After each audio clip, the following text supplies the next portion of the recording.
देखो बेटा, good morning to all of you. आज हम क्या करते हैं, हमारा जो स्ट्रेट लाइन का नेक्स्ट एक्सरसाइज है उसको स्टार्ट करेंगे। जो नेक्स्ट टॉपिक है उसके साथ कल हमने क्या पढ़ा था पिछले लेक्चर के अंदर कि इंक्लिनेशन क्या होता है, किसी लाइन का स्लोप क्या होता है, दो लाइन स्लोप के कंसेप्ट में पैरेलल कब होती हैं, परपेंडिकुलर कब होती हैं, और 3 पॉइंट की कोलिनियरिटी का कंसेप्ट क्या होता है by using the concept of slope. अब उससे आगे बढ़ते हैं हम। Equation of a line in different forms, अलग अलग फॉर्म के अंदर एक लाइन की इक्वेशन लिखना सीखेंगे हम। आपको जब एक लाइन की इक्वेशन लिखने के लिए बोला जाता है क्वेश्चन के अंदर, तो हर आपकी लाइन की इक्वेशन लिखने के लिए आपके पास अलग अलग तरीके होते हैं। जो आपको गिवन कंडीशंस हैं वो कौन से फॉर्मेट को या कौन सी लाइन की इक्वेशन की फॉर्म की रिक्वायरमेंट पूरी करती हैं, उसी फॉर्म का यूज़ करके एक लाइन की इक्वेशन लिख सकते हैं। हम क्या करेंगे, आज अलग अलग फॉर्म की लाइन की इक्वेशन लिखेंगे, अलग अलग फॉर्म पढ़ेंगे लाइन की इक्वेशन की। ठीक है, कि मैं एक लाइन की इक्वेशन अलग अलग तरीके से लिख सकता हूँ, ठीक है, लेकिन हर तरीका एक उसी स्ट्रेट लाइन की इक्वेशन को रिप्रेजेंट करेगा। तो क्वेश्चन के अंदर कई बार किसी फॉर्म का रिक्वायरमेंट दिया होगा, कभी किसी का दिया होगा, तो जिस फॉर्म की आपको कंडीशन गिवन है उसी का यूज करके आप लाइन की इक्वेशन लिख दीजिए। सबसे पहली बात, अब स्टार्ट करते हैं हम। Equation of a line, equation of a line parallel to x axis. ऐसी लाइन की इक्वेशन जो किसके पैरेलल है, एक्स एक्सिस के पैरेलल है। बड़े ध्यान से समझिए बेटा, ये छोटे छोटे कंसेप्ट है, मैं क्लियर कर रहा हूँ, तुम्हें रटने की जरूरत नहीं है इनको। Equation of a line parallel to x axis. अब ये लाइन एक्स एक्सिस है, इसके पैरेलल जो भी लाइन होगी उसकी इक्वेशन क्या होगी। अब मान लीजिए ये लाइन एल है जो इस एक्स एक्सिस के पैरेलल है, ठीक है। अब एक्स एक्सिस के जो लाइन पैरेलल होगी वो वाई एक्सिस के परपेंडिकुलर होगी। अगर ये लाइन एक्स एक्सिस के पैरेलल है तो एक्स एक्सिस से ये कितना यूनिट डिस्टेंस दूर है, मान लीजिए ए यूनिट डिस्टेंस दूर है, ठीक है। तो इस कंप्लीट लाइन पर अगर ये ए यूनिट डिस्टेंस दूर है तो ये जहाँ वाई एक्सिस को इंटरसेक्ट करेगी उसके कोऑर्डिनेट क्या होंगे, पॉइंट के 0 ए। तो इस कंप्लीट लाइन के ऊपर एक वेरिएबल है या एक कोऑर्डिनेट है जो चेंज नहीं करता, वो कौन सा है बेटा, वाई कोऑर्डिनेट। यहाँ भी इस मतलब इस लाइन के ऊपर जितने भी पॉइंट्स हैं सभी के वाई कोऑर्डिनेट क्या है, ए, लेकिन एक्स कोऑर्डिनेट क्या कर रहा है, चेंज कर रहा है। तो जो कोऑर्डिनेट लाइन की इक्वेशन पे चेंज नहीं कर रहा वो इस लाइन की इक्वेशन को क्या करेगा, रिप्रेजेंट करेगा, क्योंकि एक्स कोऑर्डिनेट तो इस कंप्लीट लाइन के ऊपर चेंज करता है, वाई कोऑर्डिनेट सेम रहता है, कितना रहता है, ए। तो इसका मतलब equation of a line which is parallel to x axis is represented by y is equal to a. ये हमारे पास क्या है, ये इस लाइन की इक्वेशन है जो किसके पैरेलल है, एक्स एक्सिस के पैरेलल है। तो ऐसी लाइन की इक्वेशन जो किसके पैरेलल होगी, एक्स एक्सिस के पैरेलल होगी, उसकी इक्वेशन क्या होगी, y is equal to distance of the line from the origin. ठीक है, ये ए कौन है, ये आपकी ये जो लाइन एक्स एक्सिस के पैरेलल है इसकी ओरिजिन से डिस्टेंस है, परपेंडिकुलर डिस्टेंस कह लीजिए चाहे आप। ठीक है, next equation of a line, equation of a line which is parallel to Y axis. ऐसी लाइन की इक्वेशन क्या होगी जो किसके पैरेलल होगी बेटा, वाई एक्सिस के पैरेलल। ध्यान से देखिएगा, ऐसी लाइन जो वाई एक्सिस के पैरेलल होगी तो कुछ ना कुछ वो ओरिजिन से दूर भी होगी। ये मान लेता हूँ मेरी लाइन एल है जो ओरिजिन से कितना यूनिट डिस्टेंस दूर है, बी यूनिट डिस्टेंस दूर है, और ये किसके पैरेलल है, ये वाई एक्सिस के पैरेलल है। अब इसकी इक्वेशन क्या होगी, इस कंप्लीट लाइन पर कौन सा कोऑर्डिनेट चेंज नहीं करता, एक्स कोऑर्डिनेट चेंज नहीं करता, क्यों, बी 0। इस पॉइंट के कोऑर्डिनेट क्या है, बी 0। कंप्लीट लाइन पर एक्स की वैल्यू बी है तो इस लाइन की इक्वेशन को कौन रिप्रेजेंट करेगा, X is equal to distance of this line from the origin which is B unit. अब ये दोनों बातें आपने ध्यान रखनी है। ऐसी लाइन की इक्वेशन जो एक्स एक्सिस के पैरेलल होती है वो y is equal to distance of the line from the origin. ऐसी लाइन की इक्वेशन जो y एक्सिस के पैरेलल होती है x is equal to distance of the line from the origin. तो ये हमारे 2 पॉइंट थे कि ऐसी लाइन की इक्वेशन क्या होगी जो x एक्सिस के पैरेलल होगी, और ऐसी लाइन की इक्वेशन क्या होगी जो y एक्सिस के पैरेलल होगी। ठीक है, तो कोई भी लाइन हो अगर वो वाई एक्सिस के पैरेलल है, ठीक है, तो उसकी इक्वेशन क्या आएगी, x is equal to distance of that line from origin. और अगर कोई लाइन एक्स एक्सिस के पैरेलल है तो उसकी इक्वेशन क्या होगी, distance of y is equal to distance of that line from the origin. ठीक है, तो ये हमने 2 पॉइंट पढ़े हैं कि एक ऐसी लाइन की इक्वेशन जो एक्स एक्सिस के पैरेलल है और एक ऐसी लाइन की इक्वेशन जो वाई एक्सिस के पैरेलल है, वो क्या लिखेंगे हम। ये 2 पॉइंट आपको क्लियर हो गए होंगे। अब नेक्स्ट देखिएगा, equation of a line, equation of a line passing through the origin, ऐसी लाइन की इक्वेशन क्या होगी जो बेटा किससे पास करेगी, ओरिजिन से पास करेगी। और ये एक इंपॉर्टेंट कॉन्सेप्ट है, ध्यान देना आप। अब हमें पता चलेगा कि लाइन की इक्वेशन कैसे लिखी जाती है किसी भी सरफेस की। ये ओरिजिन पॉइंट है, इससे पास होने वाली लाइन ऐसी हो सकती है, ये वो लाइन है जो किससे पास करती है, ओरिजिन से पास करती है। Minus X axis minus Y axis origin से पास कर रही है। ये positive direction of X axis के साथ कितने डिग्री एंगल बनाती है, थीटा। ठीक है, अब देखो हम एक लाइन की इक्वेशन कैसे लिखते हैं जो लाइन किससे पास करती है, अलग अलग तरीके बताऊंगा मैं आपको। एक ऐसी लाइन की इक्वेशन कैसे लिखते हैं जो लाइन किससे पास करती है, ओरिजिन से पास करती है। देखिएगा ध्यान से, आपको मैथ के अंदर आज सुन लेना ये बात, कभी भी किसी सरफेस की इक्वेशन लिखनी होती है, ठीक है, तो आपको उस सरफेस का जर्नल पॉइंट मानना पड़ता है। एक सरफेस की इक्वेशन को कौन रिप्रेजेंट करता है, वो जर्नल पॉइंट जिसके जर्नल वेरिएबल होंगे उनके बीच का जो रिलेशन होगा वो उस सरफेस की इक्वेशन को रिप्रेजेंट करेगा। मतलब एक सरफेस जो होता है वो इनफाइनाइट सॉल्यूशंस का कलेक्शन होता है। ठीक है, अब उन इनफाइनाइट्स कलेक्शन को दिखाने वाला या उनको रिप्रेजेंट करने वाला जो एक्सप्रेशन है वो उस सरफेस की इक्वेशन कहलाता है। अब अगर मैं इस लाइन की इक्वेशन की बात करता हूं तो ये लाइन की जो इक्वेशन है ये 2 डायमेंशनल सरफेस है। तो अगर इस लाइन की इक्वेशन की बात करते हैं हम, तो उसका मतलब क्या है इस लाइन की इक्वेशन का, ये जो लाइन है ये जितने भी पॉइंट के कॉम्बिनेशन से बनी हुई है। अरे एक लाइन किससे बनी, एक लाइन किससे बनी हुई है, एक लाइन इनफाइनाइट्स क्या है, पॉइंट्स हैं। एक लाइन किससे बनी है, इनफाइनाइट्स पॉइंट है, हर पॉइंट का एक्स और वाई है। तो इन इनफाइनाइट्स पॉइंट को जब आपस में ज्वाइन किया गया है तभी तो ये लाइन बनी है। इसका मतलब लाइन क्या है, लाइन इज द कलेक्शन या line is the joining of infinites point having X and Y coordinate. अब इन इनफाइनाइट्स पॉइंट्स जिनके एक्स और वाई कोऑर्डिनेट्स है, इन सबको जो पॉइंट रिप्रेजेंट करेगा उसको हम जर्नल पॉइंट कहते हैं, एक्स वाई। ठीक है ना, तो इन सभी पॉइंट्स को रिप्रेजेंट करने वाले वेरिएबल्स के बीच का जो रिलेशन होता है that is the equation of this surface. मतलब किसी भी सरफेस की इक्वेशन क्या होती है, वो सरफेस जो इनफाइनाइट पॉइंट्स के कलेक्शन से या ज्वाइनिंग से बना हुआ है, उन इनफाइनाइट पॉइंट्स को रिप्रेजेंट करने वाला या उन इनफाइनाइट पॉइंट का जो जर्नल पॉइंट है उस जर्नल पॉइंट के वेरिएबल्स का एक रिलेशन होता है। अब ये जो लाइन है जो इनफाइनाइट्स एक्स वाई टाइप के पॉइंट्स को ज्वाइन करके बनी हुई है, मतलब ये लाइन किससे बनी हुई है, ये इनफाइनाइट पॉइंट्स के ज्वाइनिंग से बनी हुई है।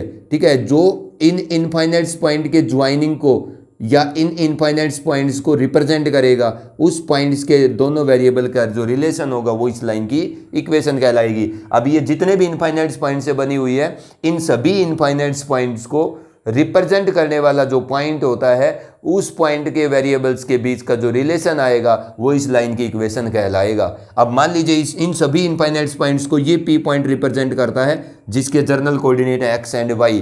तो इन दोनों एक्स और वाई के बीच का जो रिलेशन होगा, ठीक है, वो इस लाइन सरफेस के इनफाइनाइट पॉइंट्स को रिप्रेजेंट करेगा, मतलब इसकी इक्वेशन कहलाएगा। तो अगर आपको कभी भी मैथ के अंदर किसी सरफेस की इक्वेशन लिखनी पड़ती है, ठीक है, तो आपको उस सरफेस का क्या मानना पड़ेगा, जर्नल पॉइंट मानना पड़ेगा जो उस सरफेस के सभी पॉइंट्स को रिप्रेजेंट करेगा, और उस जर्नल पॉइंट के वेरिएबल्स का जो रिलेशन आएगा वो उस लाइन की इक्वेशन होगा। अब अगर मेरे को इस लाइन की इक्वेशन लिखनी है तो मैं क्या करूंगा, ये इस लाइन का एक जर्नल पॉइंट मानूंगा जो क्या है, अब समझ में आना चाहिए आपको ये बात कि ये जर्नल पॉइंट क्या है, ये इस लाइन पर जितने भी पॉइंट्स हैं ये सभी का क्या है, रिप्रेजेंटेटिव है। इसके वेरिएबल्स का रिलेशन का मतलब है इन पॉइंट्स का रिलेशन। ठीक है, तो इस लाइन पर जितने भी पॉइंट्स हैं ये सभी का जर्नल पॉइंट है। तो जर्नल पॉइंट के वेरिएबल्स का रिलेशन क्या कहलाता है, उस सरफेस की इक्वेशन कहलाता है। अब देखो कैसे कैलकुलेट करेंगे, मैंने इस सरफेस के ऊपर जितने पॉइंट है उन सबका जर्नल पॉइंट माना, अब इस जर्नल पॉइंट के वेरिएबल्स का रिलेशन ही इस लाइन की इक्वेशन कहलाएगा। कैसे कैलकुलेट करेंगे बेटा, ये कैसी लाइन है एल जो किससे पास करती है, ओरिजिन से पास करती है। मैं इस लाइन की इक्वेशन लिखना चाहता हूँ, कैसे लिखूंगा एक लाइन की इक्वेशन जो ओरिजिन से पास करती है। देखिएगा ये थीटा एंगल है मेरा, मैं अगर इस पी पॉइंट से नीचे परपेंडिकुलर डालता हूँ, मेरा काम क्या है, एक्स और वाई के बीच का रिलेशन लाना। जर्नल पॉइंट के वेरिएबल्स का रिलेशन ही सरफेस की इक्वेशन होगा।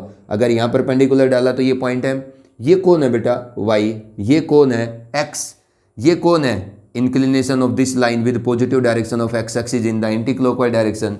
If we want to calculate the tangent of the theta, अगर मैं इस थीटा एंगल का tan कैलकुलेट करता हूं तो परपेंडिकुलर बाई बेस बेटा y बाई x, तो इसका मतलब y is equal to x times of tangent of the inclination of this line. What is the tangent of the inclination of a line, that is the slope of the line, तो y is equal to m into x.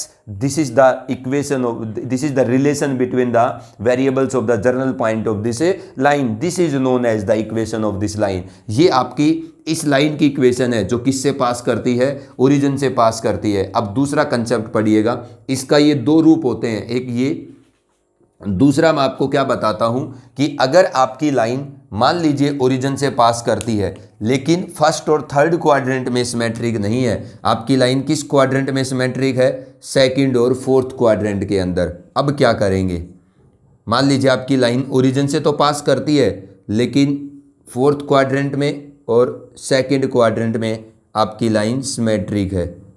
ठीक है, हो सकता है, ये ज़रूरी नहीं है कि आपकी फर्स्ट और थर्ड क्वाड्रेंट से ओरिजिन से पास करे। आपकी लाइन जो ओरिजिन से पास करती है, ठीक है, वो फर्स्ट और थर्ड क्वाड्रेंट के अंदर भी सिमेट्रिक हो सकती है। मैं इधर ड्रा करता हूं, अब इसको बताइएगा। अब इस लाइन की इक्वेशन कैसे लिखेंगे हम, इसी कॉन्सेप्ट से। ये भी लाइन किससे पास करती है, ओरिजिन से ही पास करती है। इसके ऊपर भी आप जर्नल पॉइंट मानेंगे जिसका एक्स कोऑर्डिनेट एक्स होगा और वाई कोऑर्डिनेट वाई होगा। यहाँ से आप परपेंडिकुलर डाल दीजिएगा, ये मान लो पॉइंट एल है, ये कोई ना कोई तो एंगल है थीटा। ठीक है, ये डिस्टेंस आपकी एक्स है, मतलब इस पॉइंट का एक्स कोऑर्डिनेट माइनस एक्स होगा, वाई कोऑर्डिनेट वाई होगा, लेकिन मैग्नीट्यूड के अकॉर्डिंग ओ एल जो लेंथ है वो एक्स है और ये ओ जो है पी एल लेंथ है वो वाई है। ये इस लाइन का इंक्लिनेशन है। ठीक है, अब मैं इस लाइन की इक्वेशन लिखना चाहता हूं। देखो स्लोप के अंदर ये एंगल काम नहीं आएगा, ये आएगा जो line positive direction of X axis के साथ एंटी क्लॉकवाइज डायरेक्शन में एंगल बना रही है, वही लाइन के स्लोप को कैलकुलेट करने में काम करेगा।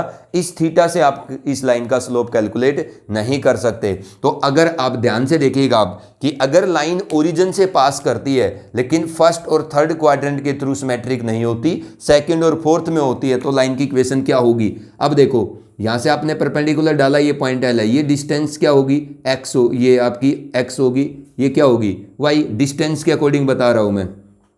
अब देखो ये एंगल अगर थीटा है तो ये इंक्लिनेशन कितना रह गया इस लाइन का, positive direction of X axis के साथ एंटी क्लॉकवाइज डायरेक्शन में, पाई माइनस थीटा। तो अगर मैं tan theta ten pi minus, मतलब इस लाइन का स्लोप कैलकुलेट करता हूं, ठीक है, तो वो किसमें, वो कैसे कैलकुलेट होगा, tangent of the angle made by this line with positive X axis in the anti clockwise direction. तो m कितना आता है इस लाइन का, माइनस का टेन थीटा, क्योंकि टेन पाई माइनस थीटा क्या होगा, माइनस टेन थीटा। अब m is equal to minus tan theta. Tan theta हम कहीं से भी कैलकुलेट करें, मैं इस राइट एंगल ट्राइंगल से कैलकुलेट कर दूंगा। टेन थीटा क्या आएगा, परपेंडिकुलर बाई बेस, तो y बाई एक्स, मतलब परपेंडिकुलर राइट एंगल ट्राइंगल की परपेंडिकुलर की लेंथ डिवाइड बाई बेस की लेंथ। ठीक है, ये मतलब ये क्या है, ये माइनस एक्स का मैग्नीट्यूड है लेंथ। अब देखो यहाँ से क्या आ गया, y is equal to minus का m into X. This is the equation of line which passes through the origin but that is symmetric in the second and fourth quadrant. But if a line passes through the origin and symmetric with respect to first and third quadrant is y is equal to mx and in this case y is equal to minus mx। Clear रखना आप इस concept को कि एक ऐसी line की equation जो origin से पास करती है, ठीक है, तो अगर वो फर्स्ट और थर्ड क्वाड्रेंट में सिमेट्रिक है तो फिर आपके पास उस लाइन की equation y is equal to mx होगी, और अगर वो सेकंड और थर्ड फोर्थ क्वाड्रेंट में सिमेट्रिक है तो उसकी equation y is equal to minus mx होगी। पहला पॉइंट आपको दो फॉर्म बता दिए मैंने आपको। थर्ड फॉर्म देखेगा, equation of a line having y intercept c।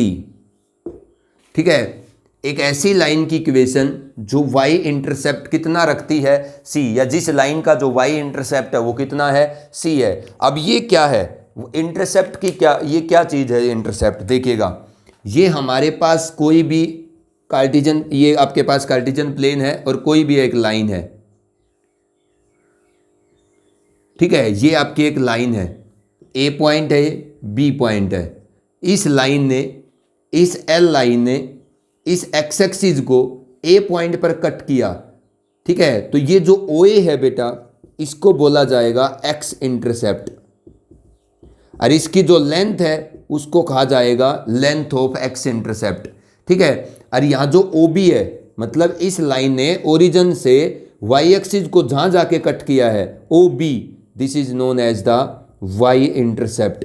Intercept can be positive और इंटरसेप्ट कैन बी नेगेटिव। अगर कोई लाइन मान लीजिए यहां कट करती है, एक लाइन एल यहां है, इसने इसको एम पॉइंट पर और वाई एक्सिस को एन पॉइंट पर, तो O M is the X intercept. इस लाइन का क्या होगा, एक्स एक्सिस का जो पार्ट कट किया है, and O N is the Y intercept. अब यहां इस लाइन का जो वाई इंटरसेप्ट है, ठीक है, उसकी लेंथ पॉजिटिव है, लेकिन वाई इंटरसेप्ट क्या होगा, negative. O N is negative, O B is positive, ठीक है। तो इसका मतलब अगर लाइन एक्स एक्सिस की राइट साइड में इंटरसेप्ट कट कर रही है तो एक्स इंटरसेप्ट पॉजिटिव होगा, और एक्स एक्सिस की लेफ्ट साइड में अगर इंटरसेप्ट कट करेगी तो एक्स इंटरसेप्ट नेगेटिव होगा। और अगर above the origin Y axis का इंटरसेप्ट कट करती है तो वो पॉजिटिव होगा, और बिलो द ओरिजिन अगर वाई एक्सिस का इंटरसेप्ट कट करती है तो उस लाइन का जो वाई एक्सिस का कट किया हुआ पोर्शन है जिसको हम वाई इंटरसेप्ट कहते हैं वो क्या होगा, नेगेटिव, ठीक है। तो आपको ये समझ आ गया होगा, इंटरसेप्ट का मतलब जहां एक लाइन ने एक्स एक्सिस को कट किया है ओरिजिन से लेकर के वहां तक का जो कोऑर्डिनेट है वो आपका एक्स इंटरसेप्ट होता है। अगर एक्स एक्सिस को ये लाइन एल इस ए पॉइंट पर कट करती है, ठीक है, तो O A is X intercept. B point पर वाई एक्सिस को कटती है ओरिजिन से लेकर बी पॉइंट तक, ये O B is the Y intercept, ठीक है। ऐसे ही O M is the X intercept, O N is the Y intercept. अब एक लाइन की इक्वेशन लिखना सीखेंगे हम जब हमें उस लाइन का क्या दिया हुआ है, एक्स इंटरसेप्ट ना वाई इंटरसेप्ट दिया हुआ है। सिर्फ वाई इंटरसेप्ट की मदद से क्या हम एक लाइन की इक्वेशन लिख सकते हैं, देखिएगा इसको बोला जाता है स्लोप इंटरसेप्ट फॉर्म, ठीक है। इसको क्या कहते हैं, इस लाइन को इक्वेशन, इस लाइन की इक्वेशन की ये जो फॉर्म है ये इसको क्या कहते हैं, equation of line in slope intercept form आप लिख सकते हैं। देखिएगा मान लीजिए कोई ये लाइन एल है, ये लाइन वाई एक्सिस का सी इंटरसेप्ट कट करती है, यही बोल रहा है ना वो कि equation of line having the Y intercept C. तो ये लाइन है जो लाइन वाई इंटरसेप्ट कितना रखती है, सी रखती है। अब इस लाइन की इक्वेशन लिखना चाहता हूं, इस लाइन का जो इंक्लिनेशन है वो कितना है, थीटा।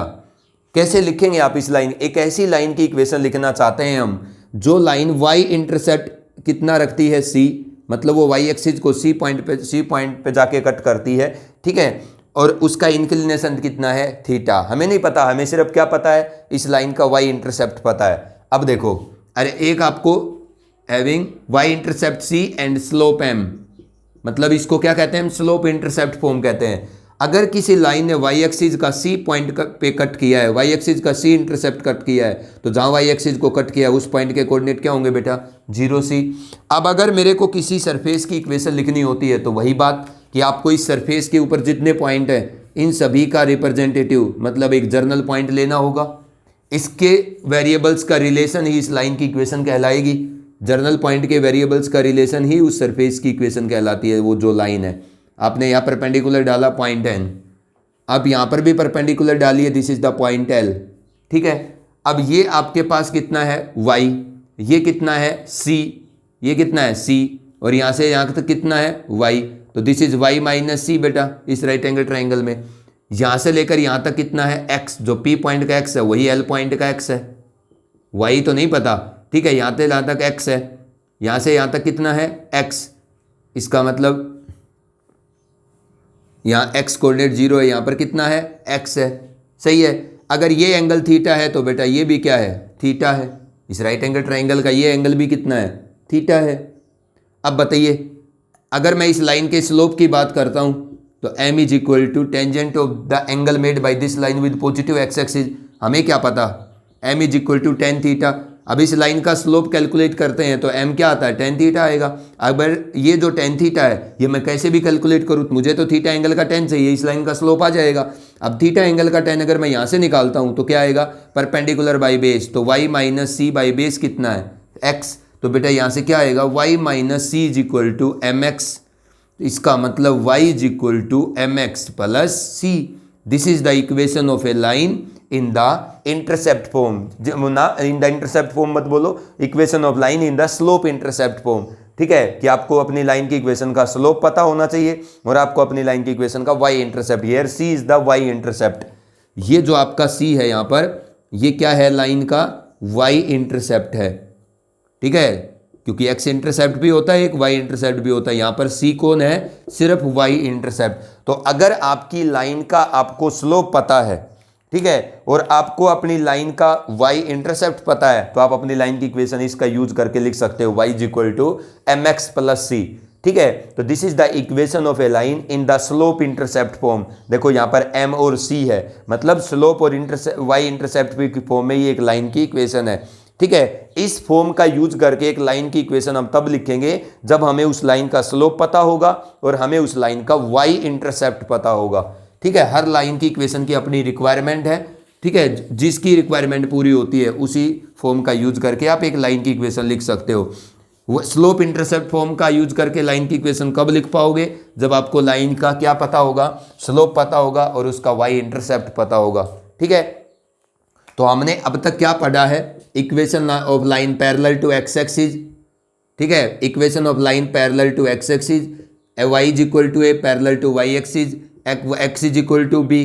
ठीक है, equation of line passing through the origin y is equal to M X और y is equal to minus M X. Equation of line in the slope intercept form y is equal to M X plus C. ठीक है, अब ये हमारे पास तीन form हमने पढ़ी है। नेक्स्ट देखिएगा, equation of a line, equation of a line in point slope form, in point slope form. अब ये हमारा इंपॉर्टेंट फॉर्म है सबसे। पॉइंट स्लोप फॉर्म का क्या मतलब है कि आपको आपकी लाइन पर एक पॉइंट पता है और एक आपको आपकी लाइन पर क्या है, पासिंग पॉइंट पता है, नहीं स्लोप पता है, सॉरी, एक आपको आपकी लाइन पर पॉइंट पता है और एक आपको आपकी लाइन का स्लोप पता है। तो उसकी इक्वेशन को, उस फॉर्म को क्या कहते हैं हम, पॉइंट स्लोप फॉर्म। तो जब आपको आपकी जो लाइन है जिसकी आपको इक्वेशन लिखनी है, उस लाइन पर एक पॉइंट पता हो और एक उस लाइन का स्लोप पता हो। तो देखो, मान लीजिए ये एक लाइन है जिसकी मुझे इक्वेशन लिखनी है, एल लाइन है, इसके ऊपर एक पॉइंट पता है मेरे को P, जिसका x कोऑर्डिनेट x1 मानता हूँ, y कोऑर्डिनेट y1 मानता हूँ, और एक मुझे इस लाइन का स्लोप पता है, मतलब इसका इंक्लिनेशन पता है थीटा। ठीक है, तो थीटा का जो tan आएगा वो आपके पास इस लाइन का स्लोप होगा m। ठीक है, तो पॉइंट स्लोप फॉर्म का मतलब कि एक तो आपको आपकी लाइन का स्लोप पता है m और एक आपको आपकी लाइन पर एक पॉइंट पता है। तो जब आपको एक लाइन पर पॉइंट पता हो, मतलब जिस लाइन की आप इक्वेशन लिखना चाह रहे हो, आपको अपनी लाइन पर जब एक पॉइंट पता हो और एक आपको आपकी लाइन का स्लोप पता हो, तब आप अपनी लाइन की इक्वेशन कैसे लिखोगे, एक पॉइंट और एक स्लोप की मदद से। देखो, हमें तो एक लाइन की इक्वेशन लिखने के लिए क्या चाहिए होता है, क्या लेना पड़ेगा, उस लाइन की इक्वेशन पर एक जर्नल पॉइंट लेना पड़ेगा, क्यों, एक्स एंड वाई। हमें इस लाइन की इक्वेशन लिखने के लिए इस लाइन पर जितने पॉइंट है, ये तो कोई पर्टिकुलर पॉइंट है, ये जर्नल पॉइंट नहीं है। जर्नल पॉइंट आपको कंसीडर करना पड़ेगा इस सरफेस के सभी पॉइंट को जो रिप्रेजेंट करेगा, और इस जर्नल पॉइंट के वेरिएबल्स का रिलेशन जो आएगा वो इस लाइन की इक्वेशन को रिप्रेजेंट करेगा। यहाँ से आप परपेंडिकुलर डालिए, मान लो ये आपका टी पॉइंट है, यहाँ से आप परपेंडिकुलर डालिए, ये पॉइंट एल है, आप यहाँ से भी परपेंडिकुलर ड्रॉप करिए, ये पॉइंट आपका आपके पास क्या है, कैपिटल एक्स है। ठीक है, आप सब जानते हैं यहाँ से लेकर ओ एल तक का डिस्टेंस कितना होगा, इस पॉइंट का एक्स कोऑर्डिनेट x1 x, और ये यहाँ से लेकर यहाँ तक कितना है x, यहाँ से लेकर यहाँ तक x1, यहाँ से लेकर यहाँ तक डिस्टेंस x है, x1 है, और ये क्या है x है। तो ये क्या हो गया बेटा, x minus x1, because this is x minus x1। यहाँ से लेकर यहाँ तक क्या है y, और यहाँ से लेकर यहाँ तक क्या है y1, तो this is y minus y1। अब देखो, अगर ये एंगल थीटा है तो बेटा ये भी कितना है, थीटा, क्यों, because P X and X axis are parallel to each other. ठीक है, अब मेरे को क्या पता है इस लाइन का slope which is equal to tangent of the inclination of this line, तो m is equal to tan theta. मैं टेन थीटा अगर यहाँ से कैलकुलेट करता हूँ तो क्या आएगा, y minus Y one by X minus X one. अब ये आपके पास क्रॉस मल्टीप्लाई जब होगा तो y minus Y one into one is equal to M into X minus X one. तो y minus Y one equal to M into X minus X one. This is the equation of line in point slope form. ये आपकी line की equation होती है किस form के अंदर, point slope form के अंदर। देखो x1 y1 आपके पॉइंट के कोऑर्डिनेट है, m आपकी लाइन का स्लोप है, तो this is the equation of line in the point slope form. इसका यूज करके अगर आपको एक लाइन की इक्वेशन लिखनी है तो आपको आपकी लाइन पर एक पॉइंट पता होना चाहिए, मतलब उस पॉइंट के x और y कोऑर्डिनेट, और एक आपको अपनी लाइन का स्लोप पता होना चाहिए। तो ये हमारी नेक्स्ट फॉर्म है लाइन की इक्वेशन की, y minus Y one is equal to M into X minus X one. इस फॉर्म का यूज करके लाइन की इक्वेशन कब लिखेंगे, जब आपको आपकी लाइन पर एक पॉइंट पता हो और एक लाइन का स्लोप पता हो। इसका यूज करके लाइन की इक्वेशन कब लिखेंगे, जब आपको आपकी लाइन का स्लोप पता हो और वाई इंटरसेप्ट पता हो। ठीक है, जब ओरिजिन से लाइन पास करे तो इनका यूज करेंगे, जब लाइन एक्स एक्सिस और वाई एक्सिस के पैरेलल हो जिसकी इक्वेशन लिखनी है तो फर्स्ट फॉर्म का यूज करेंगे। तो हमने चार फॉर्म से एक लाइन की इक्वेशन पढ़ी है, ठीक है बेटा, और चारों की अपनी अपनी रिक्वायरमेंट है। कौन सी फॉर्म को कब यूज करेंगे वो आपको ये देखना है पहले कि आपको क्या दिया हुआ है, कौन सी फॉर्म का यूज कर पाएंगे जो गिवन है उसके अंदर। क्योंकि इसकी रिक्वायरमेंट क्या है, जब वो आपसे आपकी लाइन की इक्वेशन लिखवा रहा है और लाइन पर एक पासिंग पॉइंट और एक आपको लाइन का स्लोप दे रहा है, इसका यूज करके आप उस लाइन की इक्वेशन लिख दो। और अगर आपसे जो लाइन की इक्वेशन वो लिखवा रहा है उसका वाई इंटरसेप्ट और स्लोप बता रहा है तो आप इसका यूज करके लिख दो। जिस लाइन की इक्वेशन आपसे लिखवा रहा है ओरिजिन से पास करती है तो इन दोनों में से एक होगी, अगर लाइन एक्स एक्सिस या वाई एक्सिस के पैरेलल है तो इन दोनों में से एक का यूज करेंगे। अब लिखेगा equation of a line, equation of a line in 2 point form. ये क्या है, ये पिछली का थोड़ा सा ही एडवांस रूप है।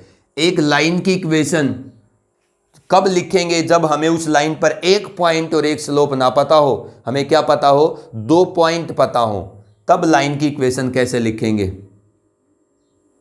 देखिए एक लाइन की इक्वेशन जब हमें उस लाइन पर कितने पॉइंट पता है, 2 पॉइंट्स। मान लीजिए ये लाइन है जिस पे 2 पॉइंट पता है, एक P x1 y1, अब 2 पॉइंट पता है बेटा, ठीक है, दूसरा क्या Q x2 y2। अब इस लाइन की इक्वेशन कैसे लिखेंगे बताओ। अब आपको नहीं पता इस लाइन का इंक्लिनेशन, मतलब इस लाइन का स्लोप नहीं पता, क्योंकि स्लोप पता है तो आपको इंक्लिनेशन भी पता है। अब आपको इस लाइन का स्लोप पता नहीं है, तो जो लाइन 2 पॉइंट रखती है अपने सरफेस पर, मतलब जो लाइन 2 पॉइंट से पास करती है, उसका इक्वेशन आप कैसे लिखेंगे। देखो इन दोनों पॉइंट की मदद से लाइन की इक्वेशन कैसे लिखेंगे। देखो हमें इस लाइन पर जर्नल पॉइंट तो लेना होगा, जो लाइन के सरफेस के सभी पॉइंट को रिप्रेजेंट करता है उसके वेरिएबल्स का रिलेशन ही लाइन की इक्वेशन कहलाती है। अब इन दोनों वेरिएबल्स का रिलेशन इस लाइन की इक्वेशन होगी, लेकिन आप कैसे कैलकुलेट करेंगे ये रिलेशन। अगर m आपने इस पे लिया जिस लाइन पर 2 पॉइंट पहले से ही थे, तो ये तीनों पॉइंट कोलिनियर हो गए। मैंने कल ही आपको बताया था 3 पॉइंट कोलिनियर का मतलब क्या है, slope of pair of first 2 point pm must be equal to slope of the pair of next 2 point mq। सही है, अगर ये तीनों पॉइंट कोलिनियर है तो बेटा pm का स्लोप और mq का स्लोप क्या होगा, इक्वल। 3 पॉइंट abc कोलिनियर होते हैं तो according to the concept of slope वो दोनों तीनों पॉइंट कोलिनियर अगर होते हैं तो स्लोप के अकॉर्डिंग क्या कंसेप्ट होगा, ab का स्लोप किसके इक्वल होना चाहिए, bc का स्लोप, जिससे b पर वो तीनों कनेक्ट हो जाएं। ठीक है, बी पर वो दोनों लाइन कनेक्ट हो जाए। स्लोप ऑफ पीएम, पीएम का स्लोप क्या होगा, पीएम एक ऐसी लाइन है जो 2 पॉइंट से पास करती है, तो इसका slope y minus Y one by X minus X one is equal to slope of M Q, इसका स्लोप क्या आएगा, y2 minus Y divide by x2 minus X, कितना आएगा x2 माइनस एक्स। ये आपके पास क्या है, उस लाइन की इक्वेशन है, ठीक है, जो 2 पॉइंट से क्या करती है, पास करती है। तो एक ऐसी लाइन की इक्वेशन जो 2 पॉइंट से पास करती है, और उस लाइन की अगर आप इक्वेशन कैलकुलेट करना चाहते हो तो कैसे कैलकुलेट किया हमने, mq का स्लोप pm का स्लोप mq के स्लोप के इक्वल है। तो pm का स्लोप अगर mq के स्लोप के इक्वल है तो y minus Y one by X minus X one, ठीक है, और y2 minus y1 by x2 minus x, ठीक है, क्योंकि इस पॉइंट के कोऑर्डिनेट आपने क्या मान लिए, इस पॉइंट के कोऑर्डिनेट क्या मान लिए। आप एक काम करिएगा, इससे आपको थोड़ा सा अलग सी लगेगी ये, ठीक है, गलत इसमें भी नहीं है। आप ये जो Q पॉइंट है इसको पहले लीजिए और आगे ले लीजिए। आप ये Q पॉइंट है इसको यहाँ लिख लीजिए x2 y2, इससे सही आ जाएगी आपकी जो इसका एक्चुअल फॉर्मेट होता है x एंड y। अब आप क्या करेंगे, इसी कंसेप्ट को यूज कर दीजिए, इससे फिर आपको सोल्व करनी पड़ेगी थोड़ी सी सिंप्लीफाई करके, इसके एक्चुअल जो फॉर्म होती है उसमें लिखना पड़ेगा, याद नहीं रहेगी ये फॉर्म। अब इसमें क्या होगा, slope of P Q is equal to slope of Q M, इन दोनों का स्लोप इक्वल होगा अगर ये तीनों पॉइंट को लीनियर है तो।